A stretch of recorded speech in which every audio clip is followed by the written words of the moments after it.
সবচেয়ে সুখী মানুষটাকে, পৃথিবীর সবচেয়ে সুখী মানুষটাকে কাল কিয়ামতের মাঠে আল্লাহ পাক এক মুহূর্ত সময়ের জন্য জাহান্নামে ঢুকাই দিল।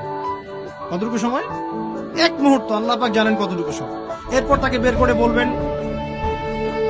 দুনিয়াতে সুখে ছিলা? সে বলবে, আল্লাহ সুখ কি জিনিস আমি জানি না, সুখ কাকে বলে আমি জানি না, সুখ কি আমি সেটা জানি না।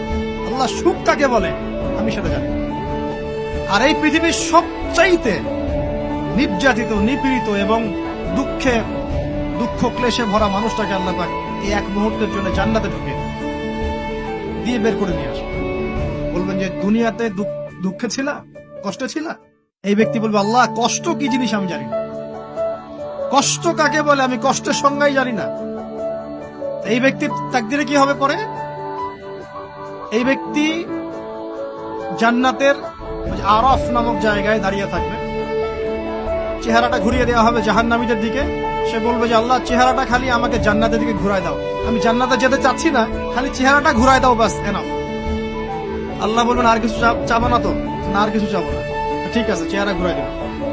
এবার চেহারা জান্নাতের দিকে ঘুরে আসে, জান্নাতের ঘ্রাণ, জান্নাতের নেয়ামতের স্নিগ্ধতা সব পাচ্ছে সে। এবার বলছে আল্লাহ শুধু দরজার কাছে নিয়ে যেয়ে রেখে দাও, ঢুকতে চাবো না।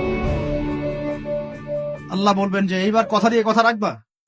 ঠিক আছে, জান্নাতের দরজার সামনে গিয়ে রেখে দাও। ও বেচারা দরজা ধরে দাঁড়ায় আছে, চিন্তা করবে, ও ভাববে, ওই সময় সে ভাববে, হাদিসে এত স্পেসিফিকলি আসছে, সে ভাববে যে আর কিভাবে আল্লাহকে বলবো, আল্লাহ তো এতদূর পর্যন্ত নিয়ে আসলেন।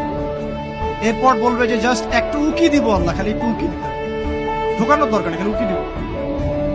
আল্লাহ পাক বলবেন, দেখো আদম সন্তান তোমরা কিন্তু কথা খুব কম রাখো, আদম সন্তান তোমরা কথা দিয়ে কথা রাখতে পারো। ওই যে আদম আলাইহিস সালামকে বলা হয়েছিল না, ওয়ালা তাকরাবা হাদিহি শাজারা, তোমরা গাছের কাছে যেও না, তাও তারা গাছের কাছে চলে গেলে। তোমরা কথা দিয়ে কথা রাখো না। এবার উকি দিয়ে সে বলবে, আল্লাহ এতদূর যখন নিয়ে আসছো, আল্লাহ আমাকে আর এখান থেকে দূরে ঠেলে দিও না, আমাকে ঢুকাই দাও আল্লাহ জান্নাতে। আল্লাহ পাক তাকে জান্নাতে ঢুকাই দিবেন এবং এই দুনিয়ার চাইতে 10 গুণ বড় জান্নাত তাকে দিবেন ইনশাআল্লাহ।